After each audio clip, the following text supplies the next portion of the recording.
우리 시간에 같이 자리에서 일어나서 찬송과 실장으로 하나님께 영광을 드리겠습니다.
주님, 감사합니다.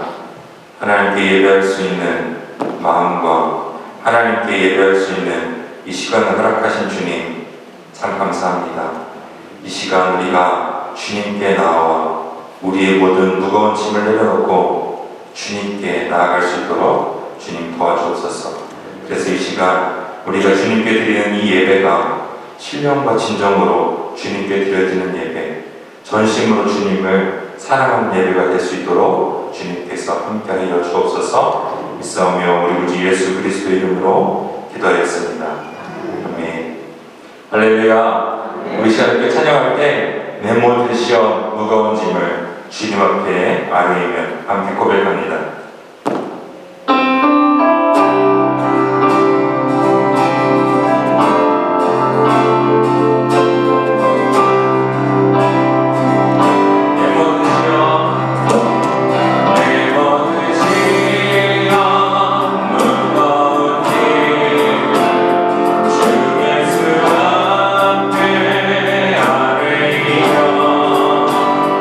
근심의 삶이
믿습니다. 우리 함께 박수치면서 예수 사랑하심을 함께 고백합니다. 나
오늘은 하나님이 복주시마 약속하신 거룩한 주일 주님 앞에 나와 예배를 드립니다. 어느 곳에 있든지 이 시간을 기억하여 신령과 진정을 다하여 예배를 드리는 모든 산제물을 흠양하여 주옵시고 만국의 근원이 되시며 우리의 생사와 복을 주관하시는 하나님 아버지께 영광과 찬송과 존귀를 돌립니다. 코로나 바이러스로 말미암아 주님과 더욱 가까워질 수 있도록 길이요 진리요 생명 되시는 주님께서 기회를 주심을 감사드립니다. 우리는 한치 앞을 볼 수 없음을 그리고 실질적인 사건 속에 불러주심을 감사드립니다. 그동안 우리는 비본질적인 것에 묻혀 방황했음을 고백합니다. 회개합니다. 여전히 온전치 못함을 고백합니다. 깨달은 은혜로 이제는 참된 회개와 함께 오직 살아계신 주 안에서 말씀과 기도로 거룩한 관계를 맺어갈 수 있도록 성령의 충만을 주시옵소서. 오늘도 자유케 하시는 주님, 두려워하지 않고 신실하신 약속의 말씀, 나의 발의 등이요 나의 길의 빛이 되시는 주님만을 온전히 따라가는 귀한 자가 되게 하여 주시옵소서. 사랑하는 주님, 끊임없는 주의 사랑이 우리 마음속에 깊이 깨달아지기를 또한 사모합니다. 오늘도 진리의 말씀 축복하여 주시고 성령의 임재하심과 운행하심이 풍성하여 불안한 이 시대에도 담대한 우리들이 되게 하여 주시옵소서. 이제는 더욱 근신하여 깨어 중보기도와 영혼 구원을 위해 전심전력을 다하게 하옵소서. 그리하여 뜻하신 코로나 바이러스가 기회가 되어 가정과 교회와 나라가 다 회복되어 큰 부흥이 일어날 줄 믿습니다. 모든 선교지위에 힘들고 어려운 때인 줄 압니다. 그러나 이 어려움을 통하여 하나님 나라와 그 뜻이 이루어지기를 기도합니다. 믿고 구하는 자들에게 주시는 하나님의 긍휼과 자비가 크게 일어날 줄 믿습니다. 그리고 말씀대로 살면 하나님이 다 채워주실 줄 믿고 어려울수록 더욱 말씀만 믿고 살 때 환경에 묶이지 않는 능력으로 감사를 찾는 능력으로 승리케 하여 주실 줄 믿습니다. 오늘도 교회에 속해 있는 어린 신령으로부터 장년 노년에 이르기까지 특별히 영육간으로 어려운 모든 이들을 위해 말씀으로 만나주시고 그래서 일어나는 회복의 은총이 있기를 간절히 기도하며 오늘도 우리를 위해 졸지도 주무시지도 아니하시며 돌보시는 사랑하는 우리 주 예수 그리스도 이름으로 기도드렸사옵나이다. 아멘.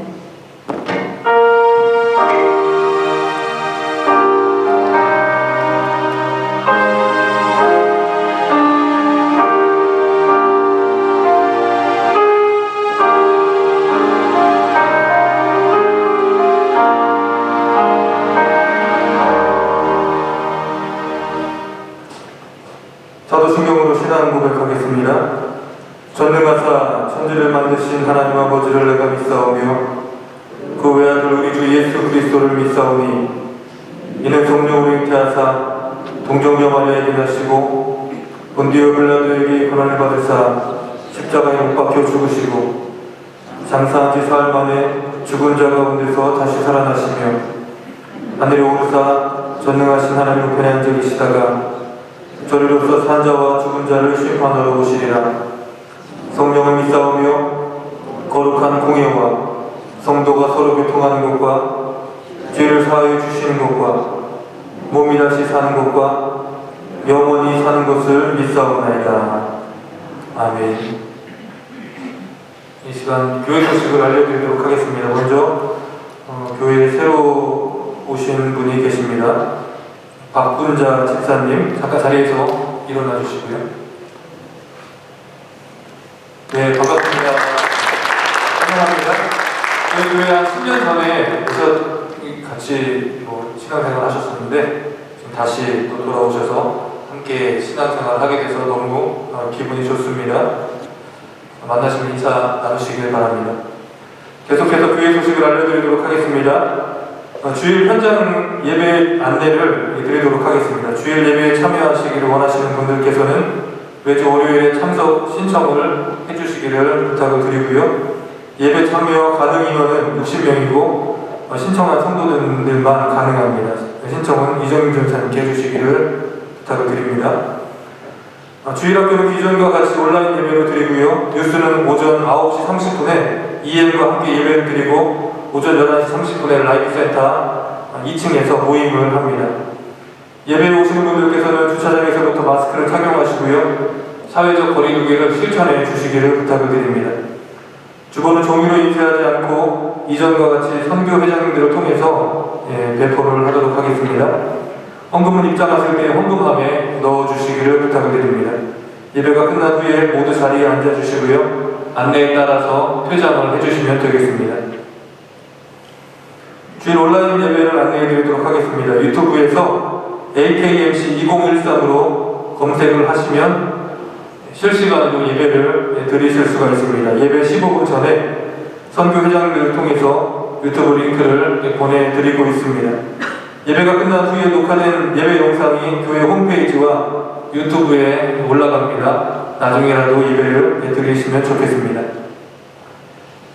이 시간 우리 성경 말씀 보도록 하겠습니다. 오늘 말씀 고린도전서 15장 1절에서 11절 말씀입니다.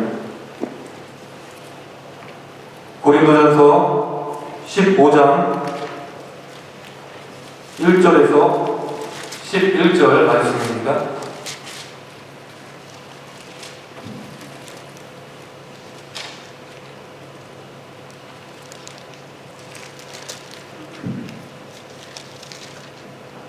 다 찾으셨으면 제가 봉독하도록 하겠습니다. 형제들아, 내가 너희에게 전한 복음을 너희에게 알게 하노니 이는 너희가 받은 것이요 또 그 가운데 선 것이라. 너희가 만일 내가 전한 그 말을 굳게 지키고 헛되이 믿지 아니하였으면 그로 말미암아 구원을 받으리라. 내가 받은 것을 먼저 너희에게 전하였노니 이는 성경대로 그리스도께서 우리 죄를 위하여 죽으시고 장사 지낸 바 되셨다가 성경대로 사흘 만에 살아나사 게바에게 보이시고 후에 12제자에게와 그 후에 500여 형제에게 일시에 보이셨나니 그 중에 지금까지 대다수는 살아있고 어떤 사람은 잠들었으며 그 후에 야고보에게 보이셨으며 그 후에 모든 사도에게와 맨 나중에 만삭되지 못하여 난 자 같은 내게도 보이셨느니라. 나는 사도 중에 가장 작은 자라. 나는 하나님의 교회를 박해하였으므로 사도라 칭함받기를 감당하지 못할 자네라. 그러나 내가 나된 것은 하나님의 은혜로 된 것이니 내게 주신 그의 은혜가 헛되지 아니하여 내가 모든 사도보다 더 많이 수고하였으나 내가 한 것이 아니요 오직 나와 함께 하신 하나님의 은혜로라. 그러므로 나나 그들이나 이같이 전파하며 너희도 이같이 믿었느니라.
주님께서 우리를 가난하게 하실 때 세상에 아직도 가난한 자들이 있음을 볼 수 있게 하여 주옵소서.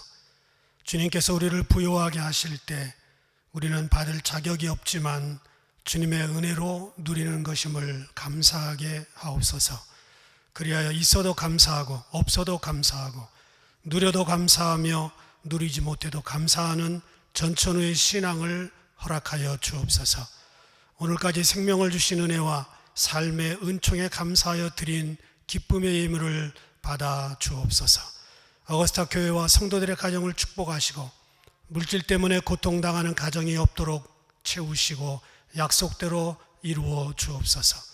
우리도 써야 할 물질이지만 선교사와 이웃들에게도 필요한 물질입니다. 쌓아두는 물질이 아니라 세상을 향해 흘려보내는 물질이 되게 해주시고 우리 교회가 열방을 품고 기도하며 나누는 교회가 되게 하여 주옵소서. 성도들이 일할 때 건강을 주시고 가게에 손님들을 보내주시고 일하는 직장에서 인정받게 하여 주옵소서. 드려진 예물을 축복하여 주시기를 바라옵고 예수님의 이름으로 기도드리옵나이다. 아멘. 제가 어렸을 때 궁금했던 것이 있습니다.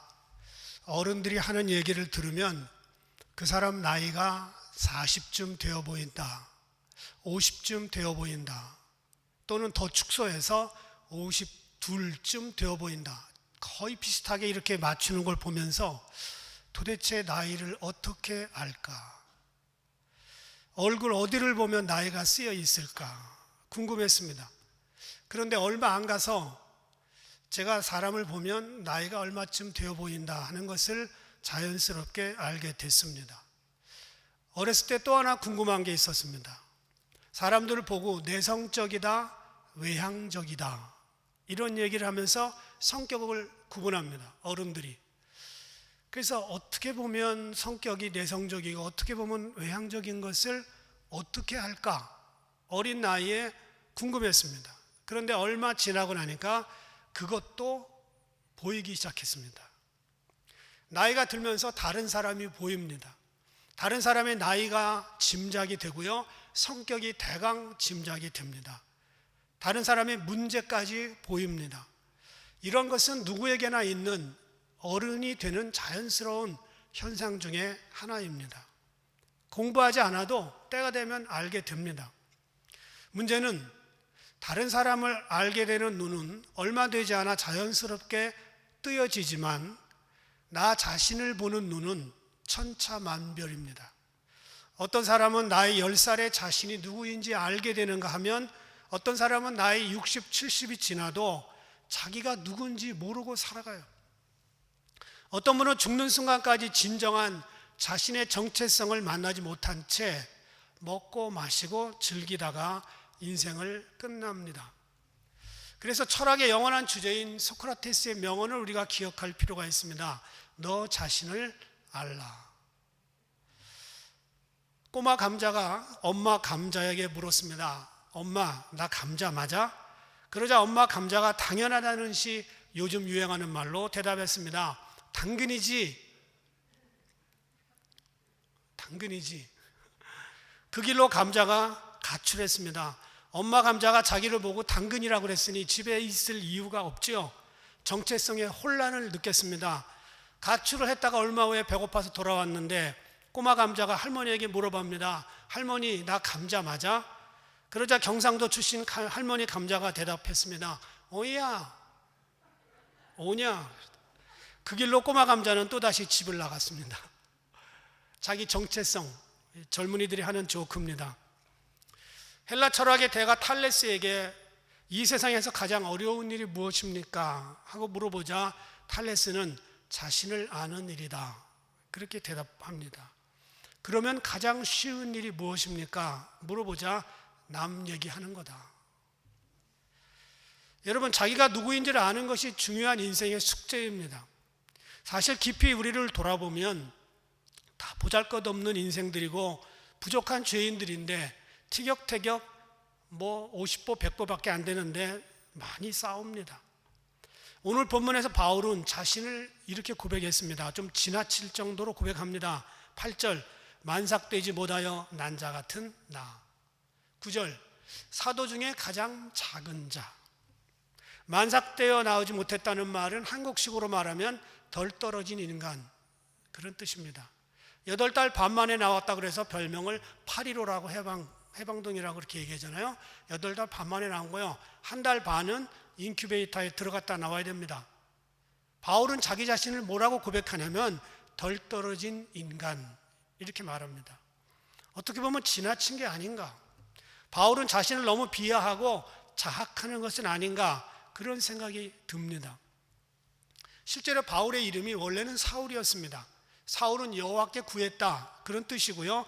예수님 만나고 바꾼 이름 바울은 작은 자, little one, 그런 뜻입니다. 전혀 다른 의미죠. 예수를 만나고 나서 바울은 하나님께 구했다고 하는 이름을 버리고 작은 자라고 하는 이름을 사용합니다. 그것이 바울이 자기 자신을 바라본 정체성입니다. 어떻게 그게 가능했을까요? 예수라고 하는 거울에 비춰보니까 그 거울에서 자기 자신을 발견하게 된 겁니다. 하루 종일 한 번도 거울 안 보고 사는 분이 계신가요? 얼굴이 잘났든 못났든 거울을 한 번 이상은 보고 삽니다. 우리는 얼굴을 보려고 거울을 봅니다. 제가 설교 준비를 다 해놓고 제 책상에서 기도까지 다 하고 설교문을 몇 번씩 읽어보고 그리고 딱 노트를 가지고 나오면서 오른쪽 벽의 마지막에 거울을 봅니다. 잘생기지도 않았는데 보고 나와요. 여자들은 평균 하루에 거울을 10번 정도 본다고 합니다.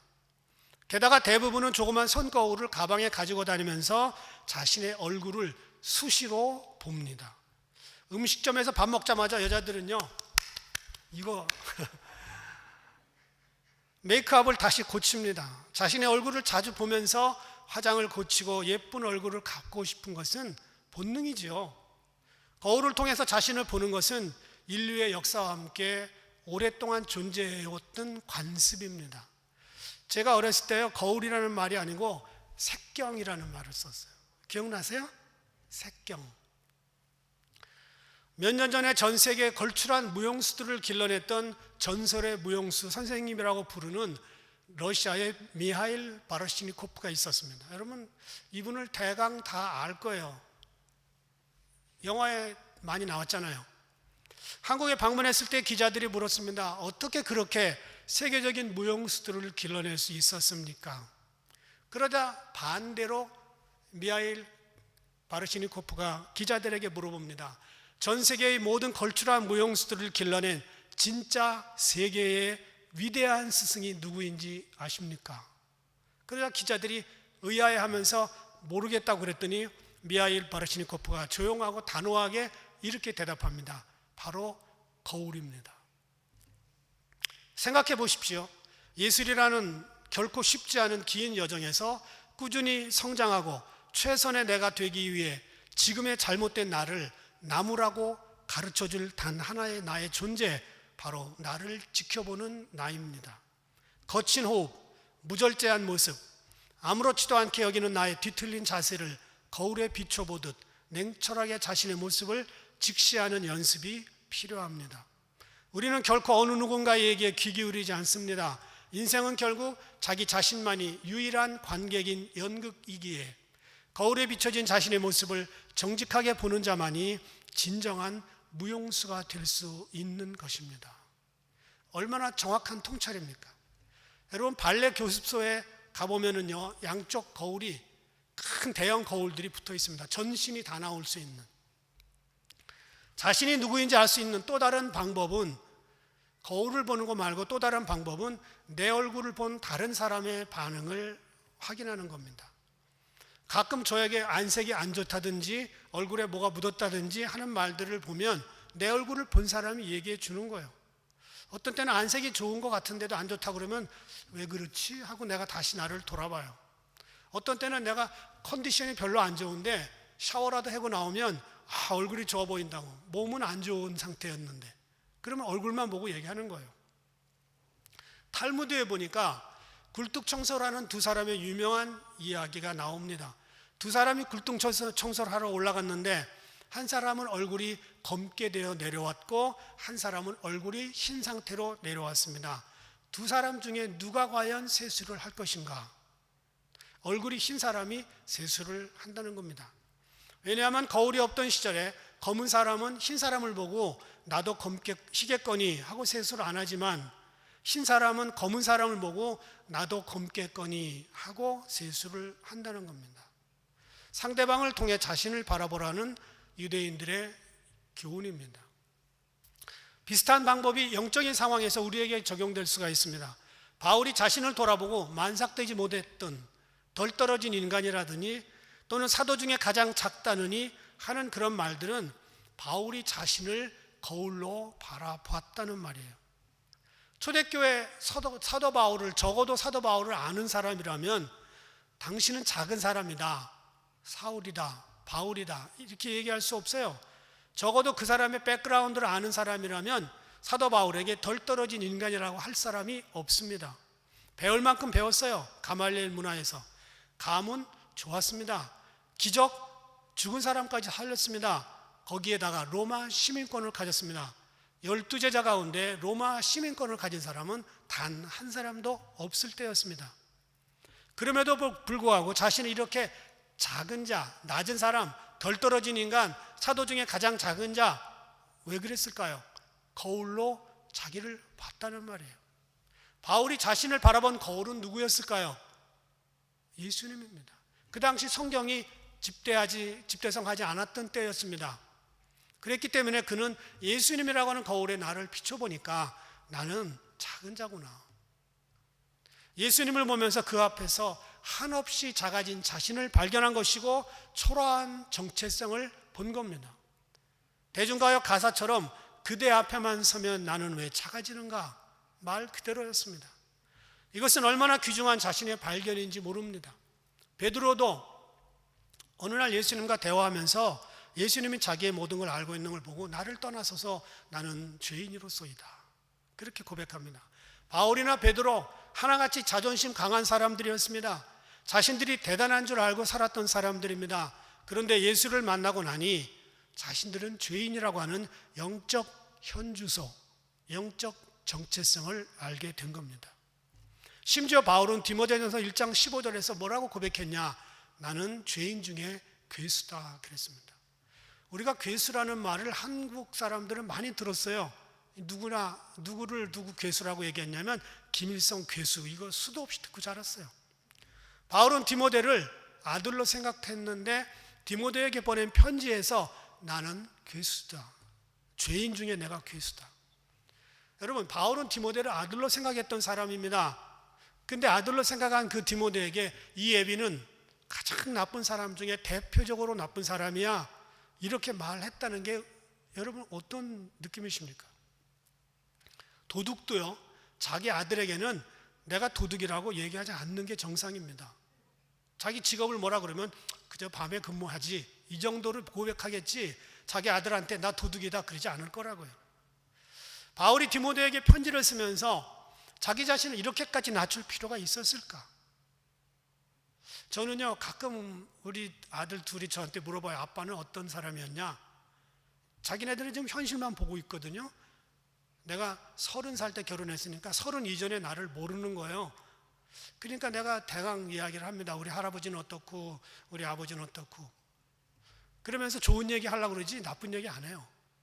프라이드를 세워주고 싶지. 바울이 디모데에게 편지를 쓰면서 이 아빠는 죄인 중에 괴수란다, 그럴 필요가 있었든 없었든 바울은 자신을 솔직하게 말한 겁니다. 지나치다고 생각하는 것은 우리의 기준이지 바울은 전혀 그렇게 생각하지 않고 고백을 한 겁니다. 여러분은 자신 어떻게 생각하십니까? 여러분 자신은 하나님 앞에서 어떤 사람입니까? 나는 누굽니까? 작은 이익에도 예민하게 반응하고 사소한 일에 목숨을 걸고 살고 있는 나는 누굽니까?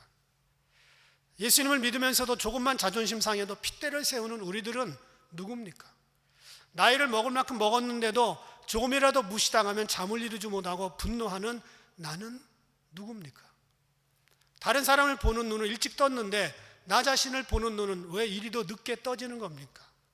우리는 바울을 본 거울을 보지 않고 무슨 거울을 보며 살길래 도대체 이렇게 사는 겁니까? 바울이 본 거울이신 예수님이 지금은 안 계시나요?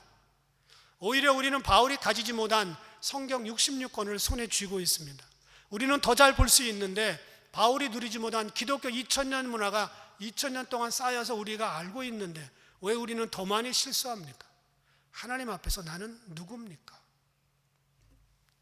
제가 메릴랜드 있을 때요, 한 번은 운전을 하는데 목사 가운을 입고 어디 가는데 여기 가운데 목사 그 가운 로만 칼라 플라스틱을 딱 끼고 옷을 입었죠. 한참 운전하는데 갑자기 옆에 차가 신호도 주지 않고 시그널도 없이 제 앞으로 확 달려들었어요. 잘못하면 대형 사고 날 뻔했습니다. 그 순간 제가 한번 경고를 줘야 될 필요가 있다 생각하고 그 옆으로 달려가면서 나도 모르게 손이 로만 칼라를 뺐어요. 마치 슈퍼맨이 불의를 보고 달려가면서 옷이 자동으로 바뀌는 것처럼, 스파이더맨이 어려운 현실을 보고 건물 뒤로 나갔다 오면 스파이더맨 복장이 되는 것처럼, 저는 그 사람이 내가 목사라는 것을 알기를 원치 않았습니다. 순간적으로 그렇게 빼면서 가까이 다가갔지만 결국은 따지지 못했습니다. 경고 못 주었습니다. 그리고 저는 저대로 가고 그는 그대로 갔습니다. 목사인 것이 드러나기를 원치 않으면서까지 뭘 그렇게 따지고 싶었을까? 그렇게 경고하면 그 사람이 감사하다고 하면서 갔을까? 미안했다고 손도 들지 않고 그랬던 사람이 나에게 땡큐 하고 갔을까? 나는 왜 이런 일에 아직도 너그럽지 못한가? 운전할 때 나는 누군가? 정도는 다르고 상황은 다르지만 비슷한 일들을 여러분도 경험하고 살 것입니다. 세상은 경건을 지키면서 살기에 그렇게 만만하지가 않다는 거죠. 자랑할 것 많았던 바울은 자신을 만삭되지 못한 사람, 사도 중에 지극히 작은 자, 죄인 중에 괴수, 이렇게 고백합니다. 그런데 왜 우리는 우리 자신에게 너그럽고 타인에게는 인색하게 하며 살아가고 있는 건가? 한마디로 아직도 우리는 자신이 누군지 제대로 모를 수 있다는 얘기입니다. 이것을 해결한 열쇠를 바울은 10절에 적어 놓았습니다. 10절, 그러나 나의 나된 것은 하나님의 은혜로 된 것이니. 바로 이겁니다. 바울은 본래 그렇게 착하고 선한 사람이 아니에요. 절대 아니에요. 오히려 여러분과 저보다 더 집요하고 잔인한 사람이었습니다. 그런데 은혜를 받고 보니까, 하나님의 은혜가 내 속에 들어와 보니까 나도 모르게 내가 그렇게 바뀌었다는 거예요. 그래서 죄인 중에 괴수라고 하는 말은 가장 늦게 표현된 단어입니다. 디모데후서가 늦게 쓰여졌어요. 지금 우리가 읽은 고린도전서는 좀 앞에 쓰여진 거예요.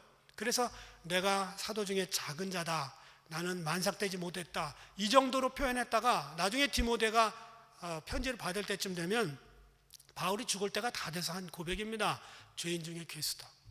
아니, 갈수록 순화가 돼야 되는데 갈수록 악화가 됐어요. 더 거친 말을 씁니다. 자기를 더 나쁘게 표현합니다. 그 말은 뭐냐면 그만큼 자기 자신에 대해서 철저하게 돌아보고 있었다는 말입니다. 은혜가 들어오고 보니까. 은혜가 도대체 뭐길래 사울을 이렇게 바꿨다는 말입니까? 은혜는 십자가입니다. 은혜는 그리스도의 보혈입니다. 은혜는 나를 위해 흘리신 주님의 눈물입니다. 은혜는 나의 가장 나쁜 점까지도 아름답게 보고 계시는 하나님의 눈입니다. 바울은 그런 하나님의 눈을 피하지 않고 정면으로 받아들였습니다. 그 은혜가 바울 속에서 바울을 이렇게 바꿔놓은 것입니다. 잃어버린 삶의 조각들이라는 전도용 서책자가 아주 옛날에 나왔는데 요즘은 이 책 아마 구하기 어려울 거예요. 이 책의 저자가 리 이젤 목사였습니다. 리 이젤 목사님은 알코올 중독자인 아버지의 폭력을 피해서 다른 가족들과 함께 고향을 떠납니다. 새로 정착한 곳에서 강간을 당합니다. 18살에 임신을 하게 됩니다.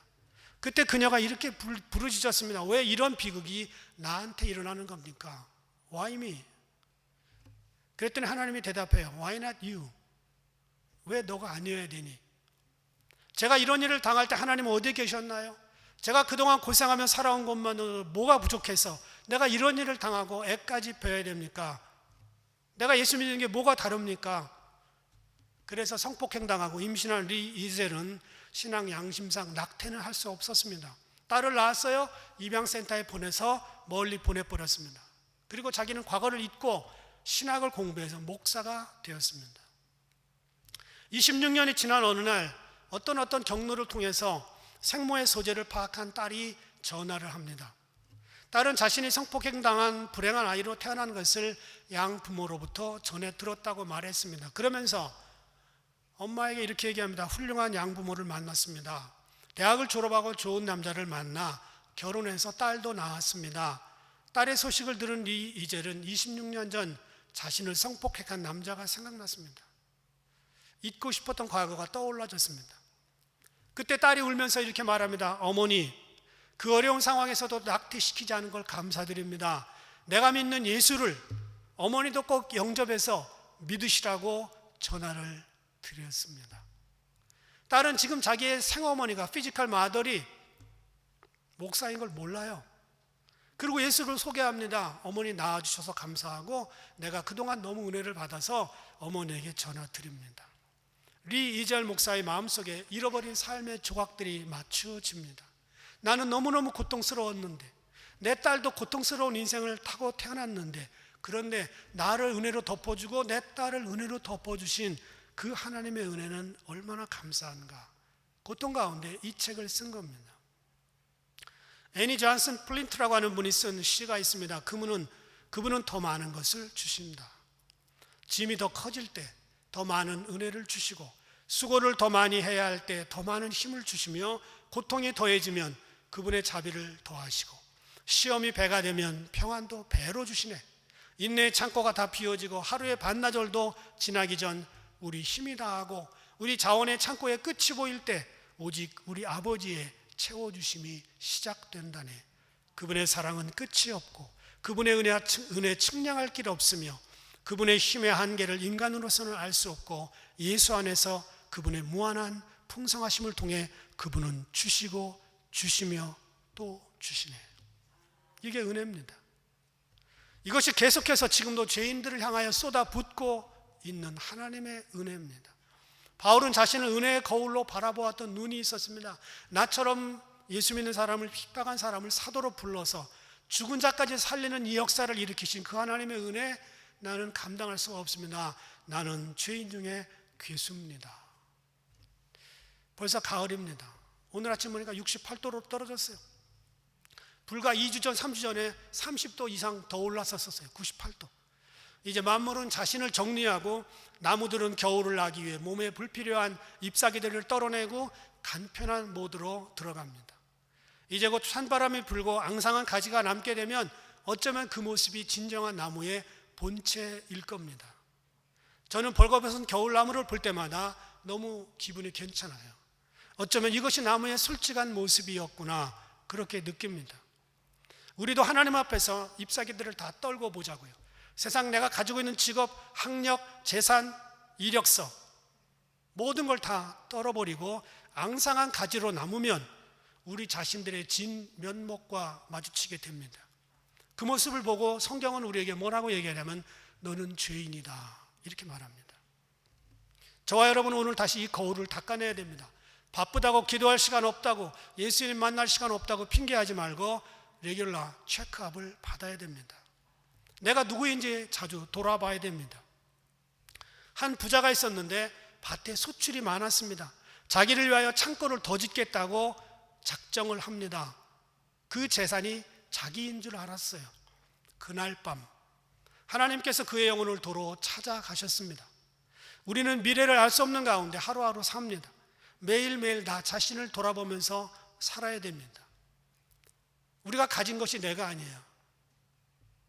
사회적인 어떤 직분들이 내가 아닙니다.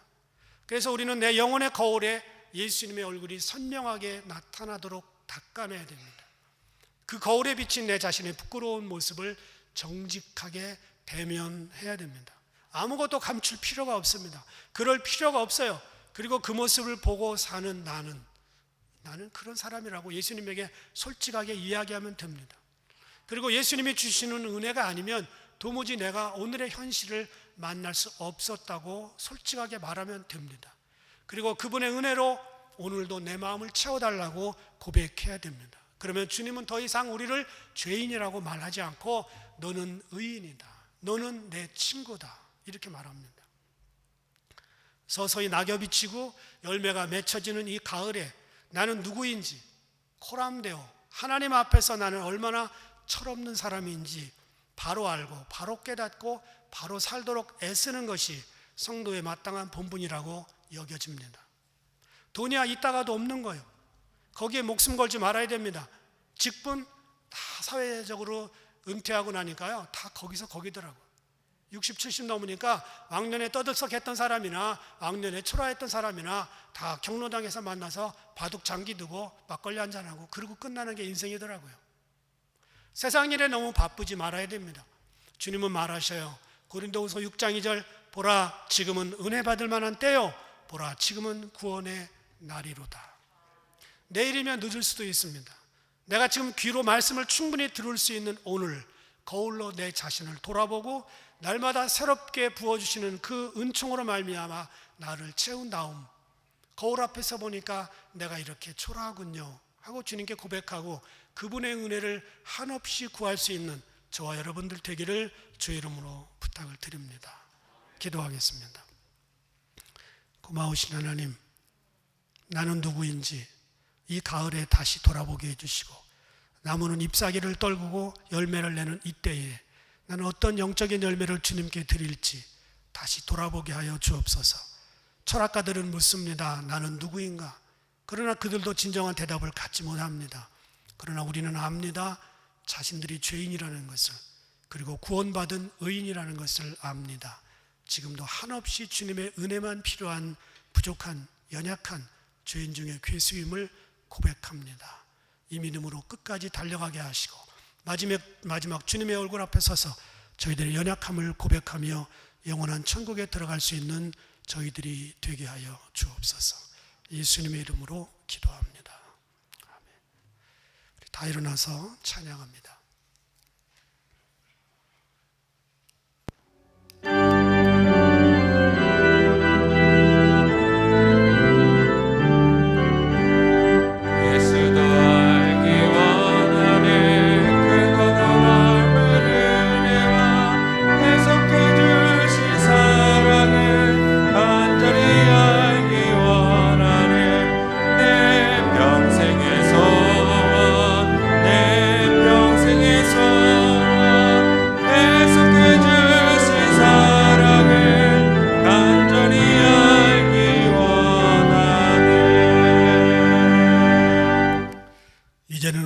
예수 그리스도의 은혜와 하나님 아버지의 크신 사랑하심과 성령님의 감동감화 역사하시는 은혜가 내가 누구인지 다시 돌아보기를 원하는 모든 분들 위해 이제부터 영원까지 함께 계시기를 간절히 축원하옵나이다.